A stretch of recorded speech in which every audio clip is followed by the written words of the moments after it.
ಬಲಾವಣೆ ಹತ್ತಿದ ಒಣಸಬೇಕಾದರೆ ಸಾಧನ 4 ಕೋಟಿ ರಾಜ್ಯವಾದರೂ ಸಾಧ್ಯವಿಲ್ಲ.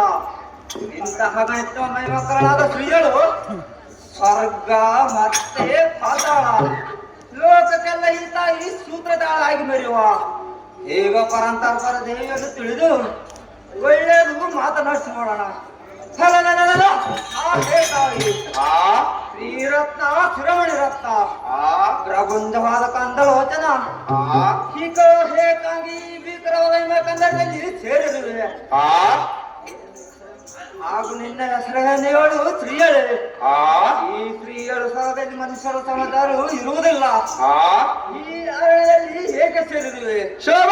ಇಲ್ಲಿ ಸಿಂಹ ಶರಭು ಭೈರುಂಡ ಭೂಲೋಕ ಮುಂತಾದ ಕಟ್ಟ ಮುರುಗಳನ್ನು ಸಂಚರಿಸುವ ಈ ಕಂದರದಲ್ಲಿ ಭಯಂಕರಗಳನ್ನು ಧರಿಸಿ ರಕ್ಕಸರನ್ನು ಬೇಟೆಯಾಡುವರು. ನೀನು ದಾರು ನಿನ್ನ ಹೆಸರೇನು?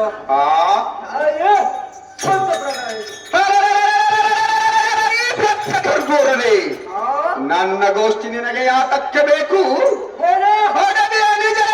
ನಿಜವಾಗಿರಲಕ್ಕೆ ಇಲ್ಲಿ ಸಂಚಾರ ಮಾಡುವ ಸರ್ವ ಸಿಂಹ ಮೃಗಗಳು ಮತ್ತು ಭಯಂಕರವಾದ ರಕ್ತಸಾದವರು ನನಗೆ ಏನು ಮಾಡುವರು?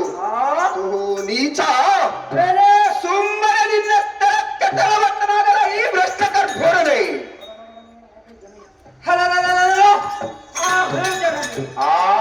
ಈ ಭಾರತದಲ್ಲಿ ಒಬ್ಬರಾದರೂ ಮನುಷ್ಯರ ಸಮಾಚಾರ ಇರುವುದಿಲ್ಲ.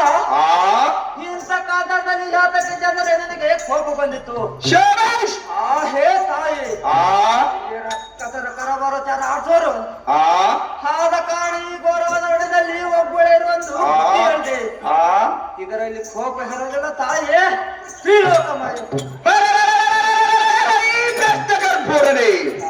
ತತ್ಕಾಲದಲ್ಲಿ ಎನ್ನ ಮೇಲೆ ಕಕುಲ ಹತಿ ಹುಟ್ಟಿದ ಬಳಿಕ ಎನ್ನ ಮೇಲೆ ಸುಮ್ಮನೆ ಇರುವುದು ಹಿತವಲ್ಲ. ಹೇ ಕರ್ಪೂರವೇ, ನನ್ನ ಉನ್ನತಮಯವಾದ ನಾಮವನ್ನು ಹೇಳಿದನು ಚಿತ್ತ ಬಿಟ್ಟು ಕೇಳುವಂತವನಾಗು. ಸ್ವರ್ಗದಾರ ಲೋಕಗಳಲ್ಲಿ ಜನಿಸಿ ನಿರಾಕಾರ ಪರಬ್ರಹ್ಮಿಣಿ ಪರದೇವಿ ಎಂದು ಕರೆಯುವರು. ಪರಂಪರಾಗತವಾಗಿ ಈ ಮಹಾಲಯ ಪರ್ವತದಲ್ಲಿ ವಾಸ ಮಾಡಿರುವರು. ಹೇ ಕರ್ಪೂರವೇ, ಇದುವರೆಗೆ ನನಗೆ ಪರಪುರುಷನ ಮುಖಾಲೋಚನೂ ಸಹ ಇಲ್ಲದಿರುವುದು. ಕಹಾವ ಮೃಗಗಳು ಮತ್ತು ದಾರಕರು ಭಯಂಕರವಾದ ರಕ್ತಸಾದವರು ಬಂದು ನನಗೆ ಏನು ಮಾಡುವರು? ಎಲೈ ಮೂರ್ಖ, ಈ ಪರ್ವತ ತೀರೆಯಲ್ಲಿ ಈಗ ಅಂತರದಿ ಅಗಣಿತಾದಂತ ಕೋಟಿ ವರ್ಷಗಳ ಕಾಲ ಕಳೆದಿರುವನು. ಈ ಮಹತು ಮರೆಯದಿರು, ನಿನ್ನ ನಾಮವೇನೆಂದು ಪ್ರೇಮದಿಂದ ವಿಸ್ತರಿಸುವಂತನಾಗು. ಮೂರ್ಖ ಮಾಡಿದೆ ಎನ್ನುವ ತರ್ಕ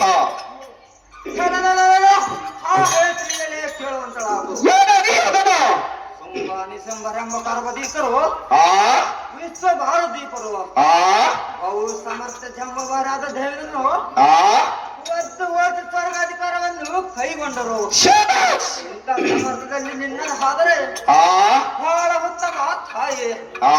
ಮತ್ತೇನೆಂದರೆ ಸಮಸ್ತ ಲೋಕಗಳಿಗೆ ಸೂತ್ರಧಾರಿಗಳಿಗೆ ಬರುವ ದೇವತರ ನಿಖರ ಅಜ್ಞಾಸ ಉಂಟು ಮಾಡಿ ಅವರ ಅಧಿಕಾರವನ್ನು ಅಪ್ಪಳಿಸಿದರೆ ಇಂಥ ಪ್ರಚಂಡವಾದ ಗಂಡುಗಳಿಗೆ ಈ ಭೂಮಂಡಲದ ನಾನಾದ ಉದ್ದುಗಳನ್ನು ಕೈಸಲವು.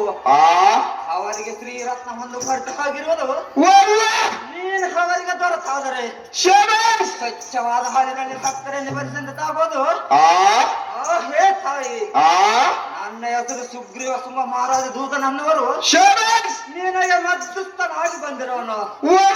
ಸತ್ಯದಲ್ಲಿ ಆ ಸುಮ್ಮನೆ ಕೈ ಹಿಡಿದಿದ್ದ ಆದರೆ ಮುಚ್ಚಿನ ಛತ್ರಿ ಚಾಮರದಿಂದ ಅಂದವರ್ಷ ಮತ್ತು ಮಹಾದೇವಿ ಪ್ರಿಯ ಪ್ರಯಾಣಗಳ ಹಾಗೆ ಆರಾಮ ಜನನೇ ಸುಗ್ರೀವನೇ, ನನ್ನ ಪಡೆಯಲ್ಲಿ ಗಂಡನನ್ನು ಪಡೆದಿದ್ದರೆ ನೀನು ಮಧ್ಯಸ್ಥನಾಗಿ ಬಂದದ್ದಕ್ಕೆ ಸಾರ್ಥಕವಾಯಿತು. ಹೇ ಸುಗ್ರೀವನೇ, ಪರಂತು ನನ್ನದೊಂದು ಶಪಥ ಬರುವುದು. ಅದು ಏನೆಂದರೆ,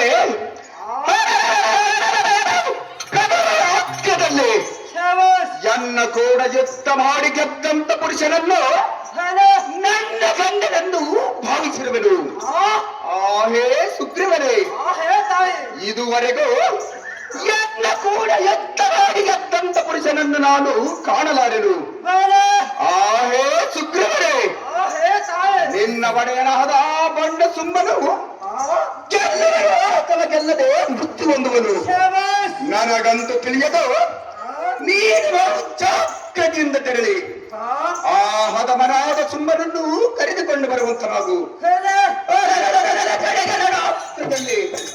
ನಿನ್ನ ಸುಮ್ಮನಿಗೆ ಜಯವಾದರೆ ಹೇಳು.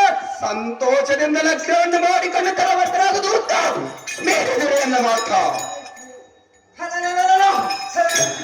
ಆ ನೀನು ಇಂಥ ಗರ್ಭವಾದಿಂದ ಮಾತನಾಡಿದರೆ ಆ ನಾನು ಏನು ಹೇಳಲಿ? ಶಬಾಷ್! ಅತಿ ಬಲಟ್ಟವಂತರಾದ ರಕ್ಕಸರು ಆ ಸಿಂಹರೆಂಬ ರಕ್ಕಸರು ಆ ಈ ಕುಚ್ಚತಳಾದ ನಿನ್ನ ವಿಷಯದಲ್ಲಿ ಆ ಈ ಮಲೆಪುರಿಗೆ ನಡೆದು ಬರುವ ನಮ್ಮ ಹುಚ್ಚಿ ಆ ತಾವ ಬಂದರು ಶಬಾಷ್! ಆ ಸುಂದ ಮಹಾರಾಜನ ಮೇಲೆ ಕೈ ಮಾಡಿ ಗದ್ದು ಹೋಗುವುದು ಇದು ಎಲ್ಲ ಹುಚ್ಚು ಮಾತು.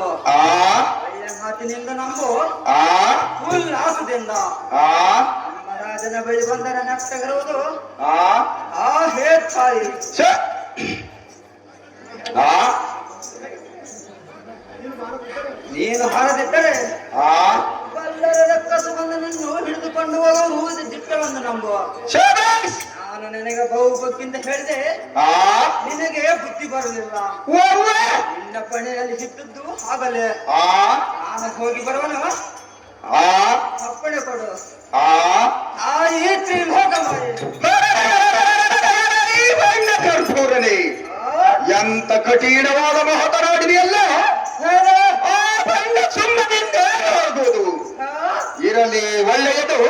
ಶಬಾಷ್. ನೀನು ಜಾಗ್ರತೆಯಿಂದ ತೆರಳಿ ಆ ಬಂಡ ಸುಮ್ಮನನ್ನು ಕರೆದುಕೊಂಡು ಬರುವಂತನಾಗು.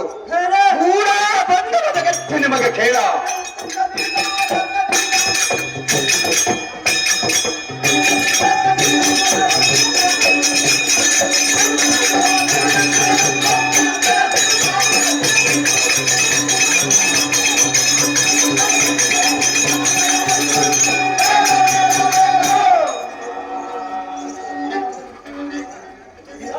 ಸರಿ.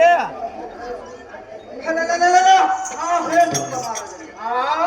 ಅಂಬಿಗನ ಹಾಕಿದ ಆ ಬಲೆಯನ್ನು ಎಳಿಸಬೇಕಂತೆ. ಆ ಬಲೆಯನ್ನು ನಿನ್ನನ್ನು ನಂಬುತ್ತಾಳಂತೆ.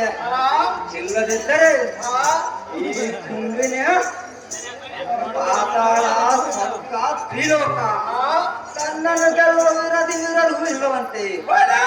ಇಂಥ ಹಂಬಲಿತವಾದ ಬೆನ್ನಾರವನ್ನು ತುಂಬಿಕೊಂಡಿರೋಳು ಆ ಬಾಲೆಯನ್ನು ಹಿಡಿದು ತರೋದಕ್ಕೆ ಭೀಕರ ರಕ್ಕಸರನ್ನು ಕಳಿಸು ರಾಜ್ಯ.